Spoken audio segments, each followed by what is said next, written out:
오늘 우리에게 주시는 하나님 말씀은 구약성경 느헤미야서 1장 1절에서 11절 말씀입니다. 느헤미야서 1장 1절에서 11절 말씀입니다. 하가랴의 아들 느헤미야의 말이라. 아닥사스다 왕 제20년 기스르월에 내가 수상궁에 있는데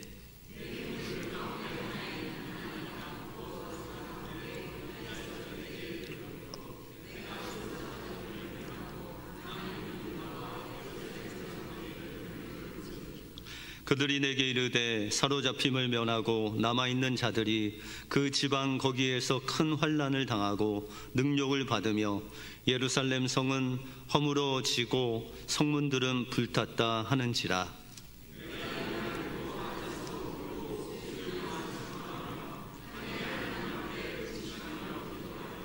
이르되 하늘의 하나님 여호와 크고 두려우신 하나님이여, 주를 사랑하고 주의 계명을 지키는 자에게 언약을 지키시며 긍휼을 베푸시는 주여 간구하나이다.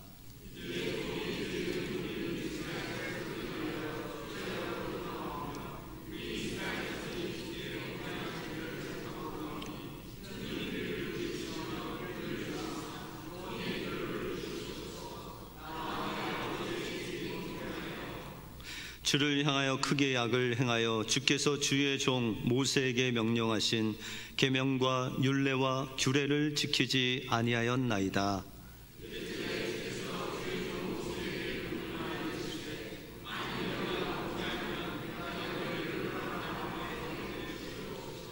만일 내게로 돌아와 내 계명을 지켜 행하면 너희 쫓긴 자가 하늘 끝에 있을지라도 내가 거기서부터 그들을 모아 내 이름을 두려고 택한 곳에 돌아오게 하리라 하신 말씀을 이제 청하건대 기억하옵소서.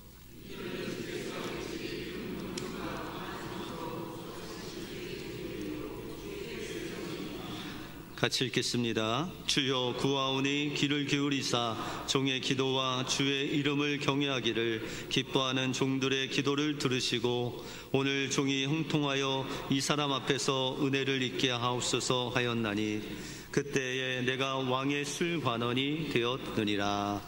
아멘. 우리 옆 사람들과 이렇게 한번 인사하겠습니다. 하나님이 우리를 이곳으로 부르셨습니다.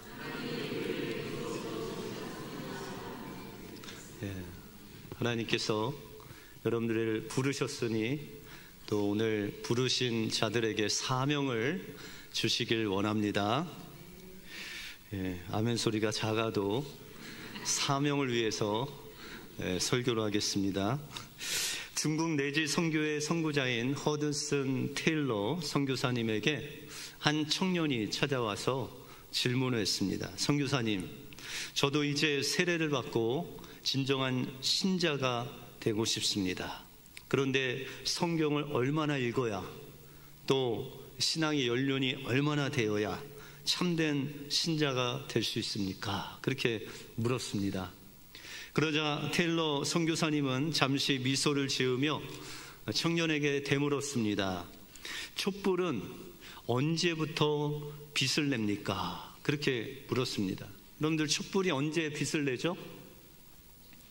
불이 붙는 순간이죠. 그래서 이 청년이 이야기하기를 초에 불이 붙는 그 순간에 빛을 냅니다. 그렇게 이야기를 했습니다.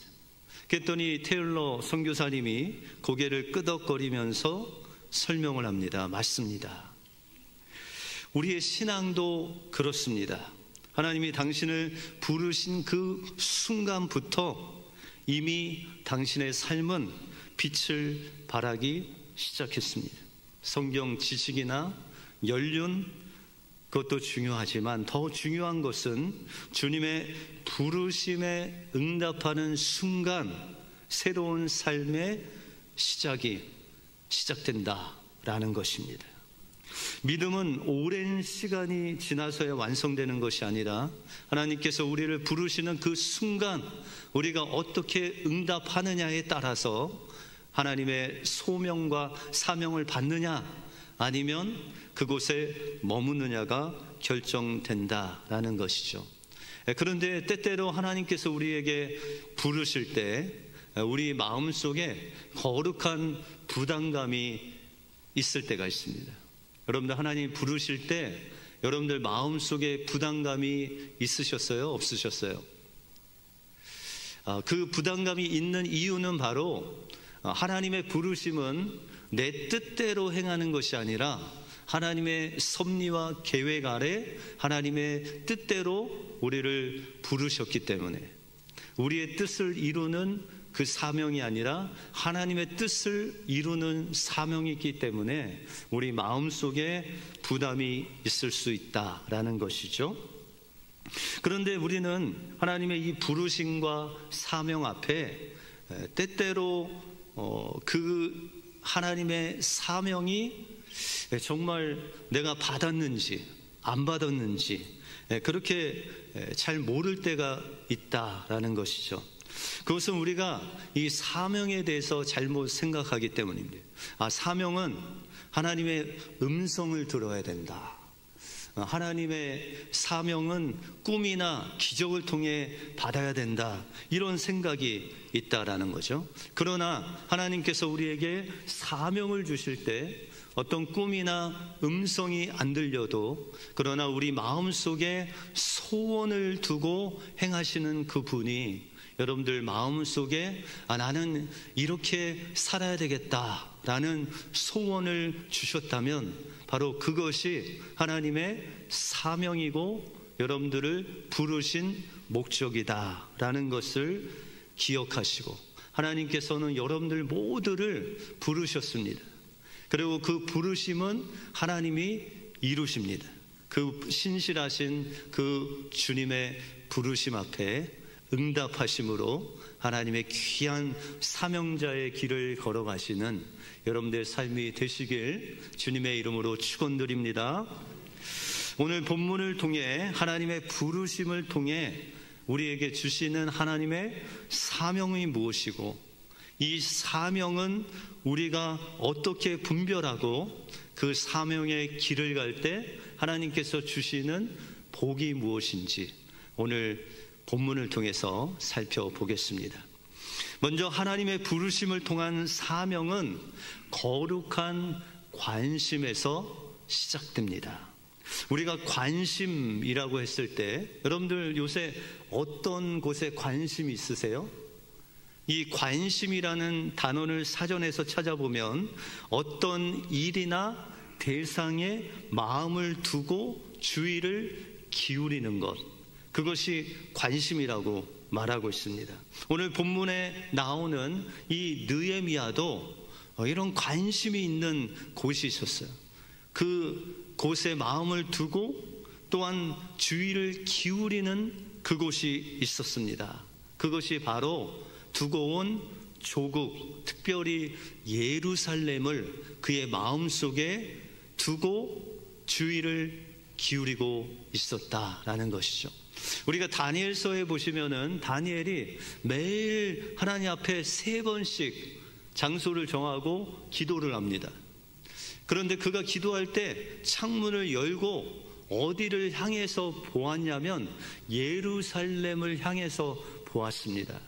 거의 800마일 되는 그 먼 곳에 있는 예루살렘을 향해서, 그 마음을 그 예루살렘에 향해서 기도하는 그 다니엘의 관심은 온통 예루살렘에 계신 그 하나님과 하나님 백성에게 있었다라는 것이죠. 바로 이 느헤미야도 그의 관심이 그가 두고 온 예루살렘에 있는 사람들, 그리고 그 성전을 향한 그 마음의 관심이 늘 그 마음속에 소원으로 가지고 있었다라는 것이죠. 느헤미야가 사는 그 시대는 바로 유다가 망하고 140년이 흐른 그런 시점이었습니다. 여러분들 이민 오신 지 얼마 되셨죠? 한 50년, 60년. 만약에 140년이 지났다면 한 몇 세대 정도 될까요?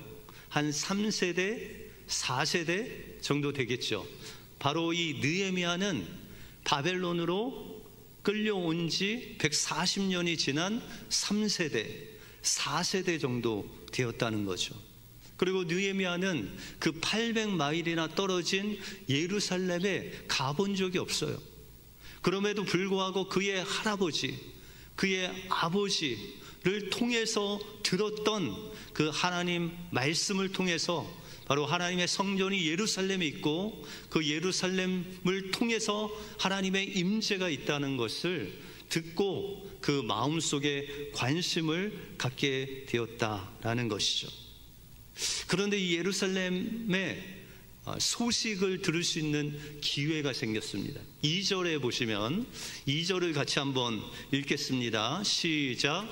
내 형제들 가운데 하나인 하나니가 두어 사람과 함께 유다에서 내게 이르렀기로 내가 그 사로잡힘을 면하고 남아있는 유다와 예루살렘 사람들의 형편을 물은즉 느헤미야의 형제 하나니라는 사람이 그 800마일 떨어진 예루살렘을 다녀왔다는 거예요. 그래서 그가 그렇게 마음의 소원이었던 예루살렘 소식을 이 그 형제 하나니에게 묻습니다. 그랬더니 3절 보시면 그 소식을 전해 주시는데 3절을 같이 읽겠습니다. 시작. 그들이 내게 이르되 사로잡힘을 면하고 남아있는 자들이 그 지방 거기에서 큰 환난을 당하고 능력을 받으며 예루살렘 성은 허물어지고 성문들은 불탔다 하는지라. 이 느헤미야가 마음에 늘 관심 갖고 소원 가졌던 그 예루살렘 소식을 들었는데 그 예루살렘 성벽이 무너졌다는 거예요. 그 성이 허물어지고 성문들이 불타서 그 성전의 외곽에 있는 성벽이 다 불타고 무너졌다라는 그 소식을 들었다는 것입니다. 그래서 4절에 보면 느헤미야가 그 소식을 듣고 그냥 밤새 울고 수일 동안 울면서 금식하면서 하나님 앞에 부르짖었다라고 그렇게 말씀하고 있습니다. 여러분들 혹시 요 근간에 누구를 위해서 우신 적이 있으세요? 말씀을 통해서 또한 교회를 생각하고 여러분들 주변에 아픈 사람들 생각할 때 눈물 흘린 적 있으세요? 그런데 이 느헤미야가 지금 그가 보지도 못하고 가보지도 못한 그 예루살렘 소식을 듣고 그가 수일 동안 부르짖으면서 울면서 금식하며 하나님을 기도했다는 거예요. 그의 마음속에 그 관심은 온통 예루살렘과 무너진 예루살렘 성벽에 있었다라는 것입니다. 그러므로 느헤미야 속에 그 마음 속에 관심이 있고 또한 거룩한 부담감으로 다가왔던 그 예루살렘 성벽, 무너진 그 성벽을 건축하는 것이 바로 느헤미야의 사명이었다라는 것입니다. 그러므로 여러분들이 누군가를 위해서 눈물 흘리는 그 관심이 바로 여러분들의 사명일 수도 있다는 것입니다. 1950년 6.25 전쟁이 한창 이던 시절, 6.25가 지나고 전쟁 고아가 그냥 그 많은 대한민국 길거리에 있을 때 어떤 미국 사람이 그곳에 가서 그 전쟁 고아들, 전쟁의 그 실태를 필름에 담아서 미국으로 왔습니다. 오리건 주에서 이제 한국에서 찍은 그 전쟁 고아들, 또 참혹한 전쟁 후의 그 모습을 찍은 필름을 어떤 모임에서 그것을 보여주게 되었습니다. 그런데 그 모임 속에 농사를 짓던 해리 홀트라는, 또 그의 아내 버다 홀트라는 이 부부가 그 한국 전쟁 이후의 그 모습을 보고 마음에 동함이 있었습니다.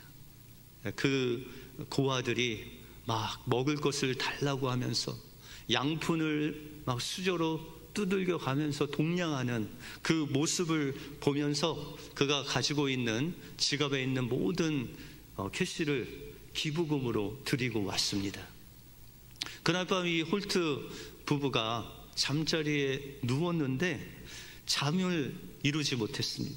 왜냐하면 계속 머릿속에 그 사진 속에 있는 고아들의 그 얼굴, 그 고아들의 입은 옷들, 또한 양푼을 수저로 막 두들기면서 밥을 동냥하는 그들의 모습이 계속해서 눈에 아른거렸습니다.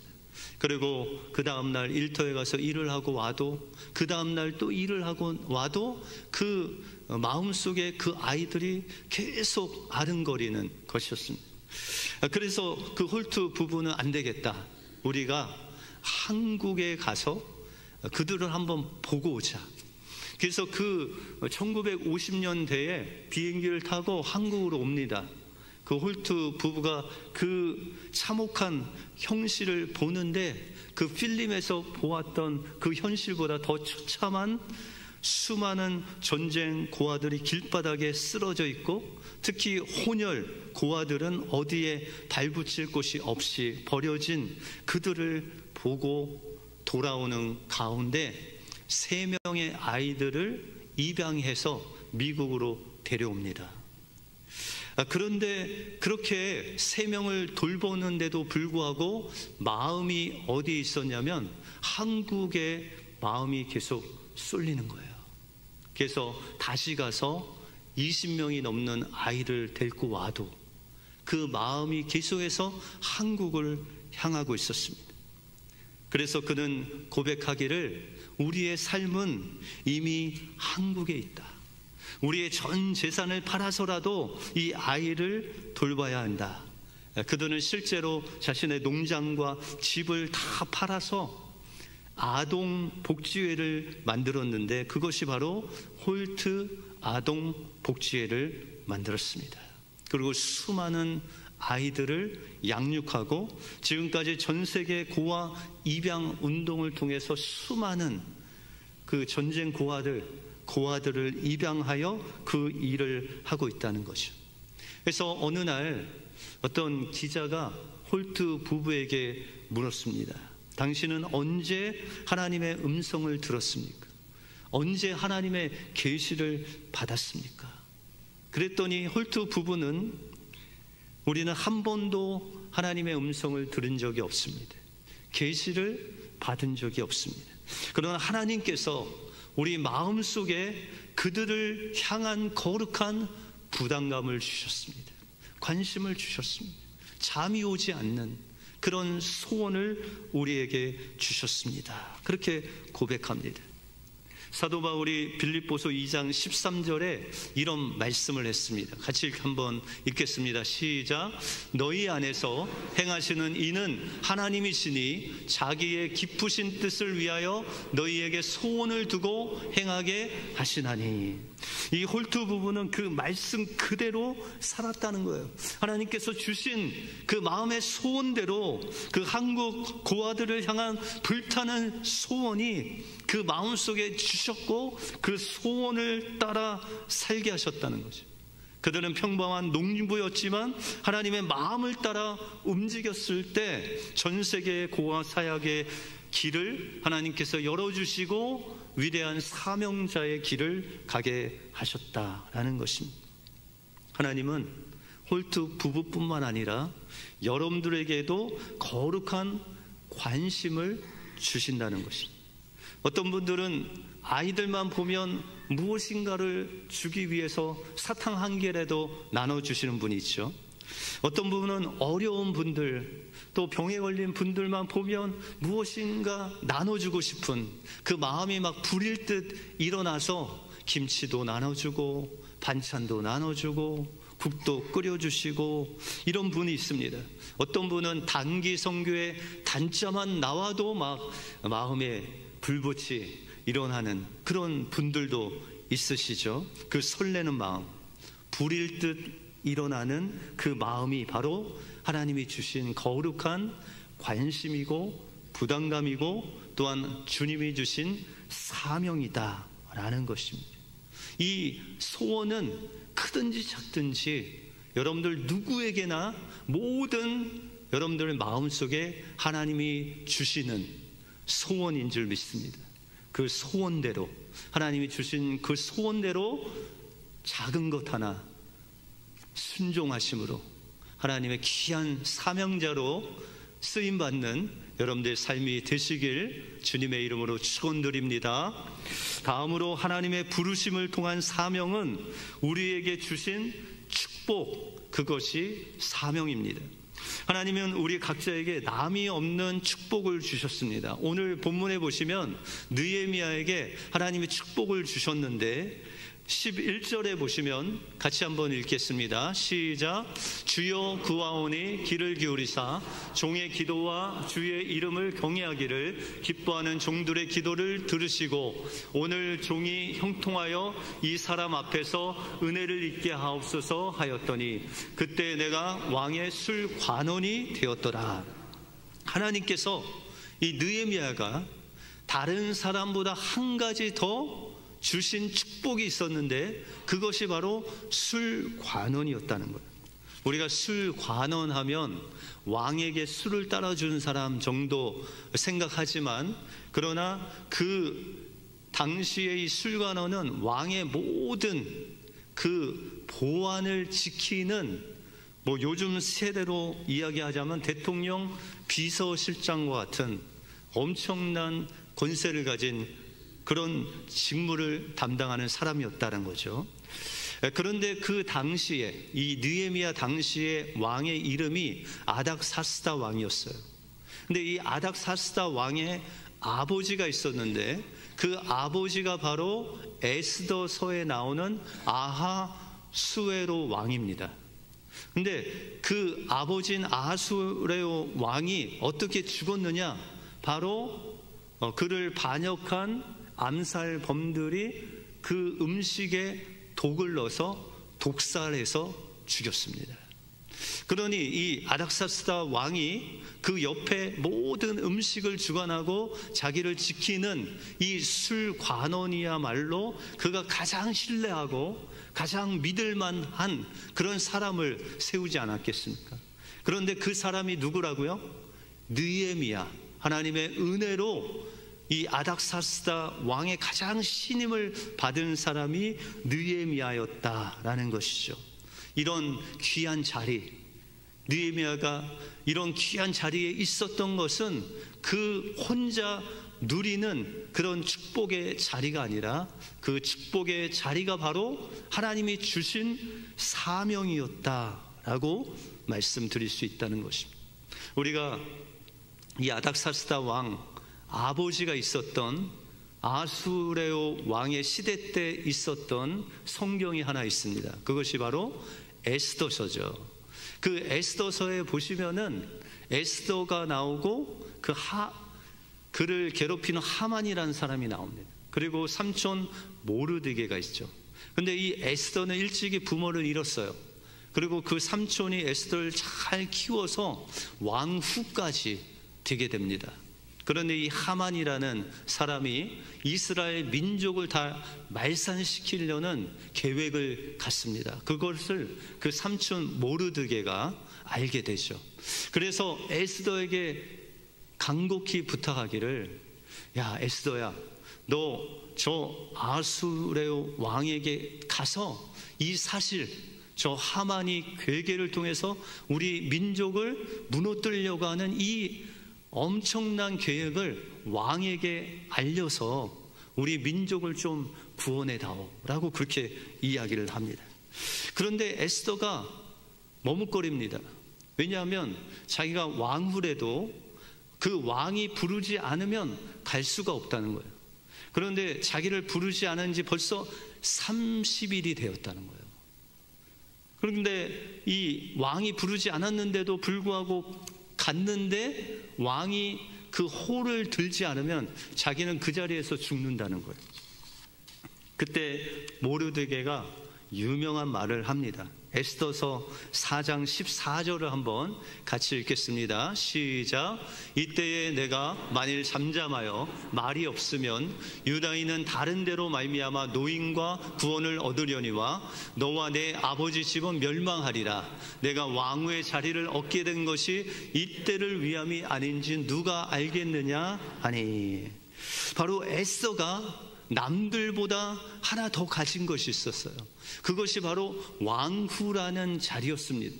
그런데 이 왕후라는 그 자리에 앉게 된 그 축복이 바로 에스더를 향한 하나님의 사명이다라는 거예요.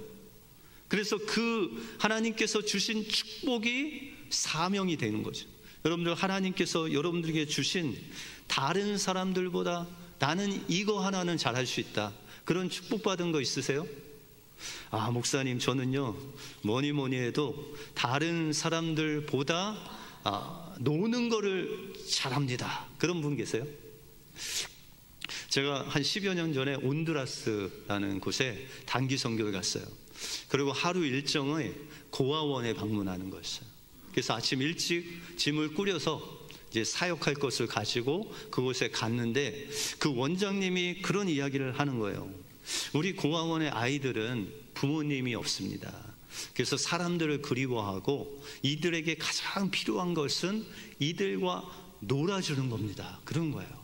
뭐 사역이고 선물이고 다 중요하지만 그냥 아침부터 저녁까지 놀아달라는 거예요. 그래서 우리가 고민했어요. 우리는 사역을 다 준비했는데 그 사역을 다 적고 아침부터 저녁까지 뭘 놀아줄까?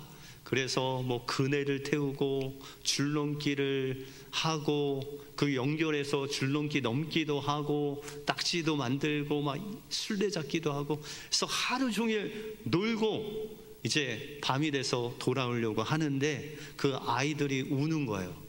그러면서 그 아이들이 이야기하는 게 내년에 꼭 다시 오라는 거예요. 이 온두라스 단기 선교팀이 지금 뭐 했어요? 뭐 다른 사역 아무것도 안 했어요. 그냥 내가 잘하는 노는 거, 그거 아이들하고 같이 놀고 왔는데, 아이들은 그 노는 것을 통해서 하나님의 사랑을 경험하고 울고 내년에 또 보기를 원했던 것이죠. 한국에서 어느 교회 한 여집사님이 소녀 가장 사역을 하는 목사님이 이제 사역을 하는 그곳에 방문하게 됐어요. 이제 집집마다 선물을 주고 또 기도도 해주고 이렇게 돌아오는데, 그 여집사님 마음에 자꾸 아까 봤던 아이들이 눈에 밟혔어요. 특별히 한 가정에 갔는데 어떤 80 먹은 할머니 밑에 새 아이가 있는 것을 봤어요. 근데 그 새 아이가 신은 신발을 보니까 너무 신발이 낡고 더럽고 아이들이 입고 있는 옷이 있는데 너무 미안할 정도로 그렇게 낡은 옷이었어요. 돌아와서 너무 가슴이 아픈데 그 집사님이 생각하기를, 나는 과연 그 아이들을 위해서 무엇을 해줄 수 있을까? 집사님 생각에는 배운 것도 없고 재산도 없고, 그런데 집사님이 남들보다 잘하는 거 한 가지를 생각했어요. 그 집 앞에 텃밭이 있대요. 여기 텃밭이 있는 우리 권사님 장로님들 많이 계시잖아요. 근데 텃밭이 있는데 그 텃밭에 배추를 기르셨대요. 그런데 누구보다도 그 배추를 가지고 빨리 맛있게 김치를 만들 수 있대요, 이 여집사님이. 이게 다른 사람이 없는 축복이었어요. 그래서 목사님을 다시 찾아가서, 목사님, 제가 잘할 수 있는 거 저 텃밭에 있는 배추 가지고 김치 담는 건데, 제가 김치 담으면 그 아이들에게 좀 갖다 주고 싶습니다. 그래서 그 매년 김치를 담으면 그 아이들 가서 김치를 주면서 그 여집사님이 그 아이들한테 이런 이야기를 했대요. 애들아, 포기하지 마라. 아줌마도 배운 것 없지만 확실히 아는 것은 하나님이 너희를 절대 포기하지 않으신단다. 너희도 꿈을 가져야 된다 라고 하면서 김치 하나 갖다 주면서 엄청난 이야기를 아이들에게 하고 기도해 주고 돌아온 거예요. 또 내년에도 그렇게 하고 후년에도 그렇게 4년 5년을 하는데, 어느 순간부터 이 아이들이 집사님으로부터 하나님의 사랑을 느끼기 시작된, 그리고 그 아이들이 누구보다도 예수님을 사랑하게 되었다는 거예요. 그리고 그 집사님이 고백하기를, 목사님, 저의 사명은 하나님이 텃밭에 배추만 계속 자라게 해주시면 저는 이 일을 계속 하겠습니다. 그렇게 고백을 했다는 것이죠. 여러분들, 다른 분들보다 하나 더 받은 축복이 무엇일까요? 여러분들 혹시 아직도 반찬 투정하시는 분 계세요? 우리 은혜교회는 없으신데 반찬 투정하시는 분에게 하나님께서 축복을 주셨어요. 그 반찬 투정하시는 분들은 미각이 엄청 발달됐어요. 그래서 이게 맛있는지 안 맛있는지, 간이 됐는지 안 됐는지를 아주 잘 아세요. 그러면 이분은 사명이 뭘까요? 간 맞추는 사명. 어디로 가야 될까요? 봉사부로 가면 됩니다. 봉사부에 가서 간을 맞추시면 돼요. 그런데 어떤 분들은 모이면 게임 하시는 분이 있어요. 이번에도 단기 선교 왔는데 게임을 그렇게 잘하신 집사님이 계시다는 그런 소문을 제가 들었는데, 그분은 어느 부서로 보내야 될까요? 친교부 가서 이제 게임 인도하고, 그렇죠? 이 정도면 여러분들도 가진 달란트가 다 있으시죠. 반찬을 투정하시거나 게임을 잘하시거나, 나는 누구보다 잘 논다, 단기 선교, 선교부로 가죠. 이렇게 하나님께서 여러분들에게 귀한 축복을 주셨다면 바로 그 축복을 통해서 하나님의 사명을 이루라는 사명이라는 거예요. 오늘 하나님의 부르심을 통한 사명은 거룩한 관심입니다. 여러분들이 요즘 울고 있는 그 대상이 있다면 바로 그 대상을 향한 여러분들의 마음이 하나님이 주신 사명입니다. 다음으로 하나님 부르심을 통한 사명은 우리에게 주신 축복이 사명입니다.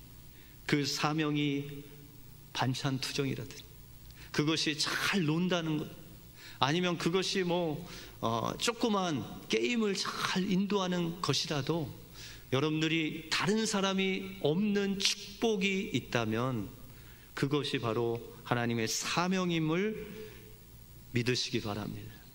그리고 하나님께서 여러분들을 부르실 때, 그 사명의 자리로 부르실 때 고개를 돌리지 마시고 하나님께 순종할 때 여러분들을 통해서 하나님의 귀한 사명, 자로 쓰임받는 여러분들이 되시길 주님의 이름으로 축원드립니다. 기도하겠습니다.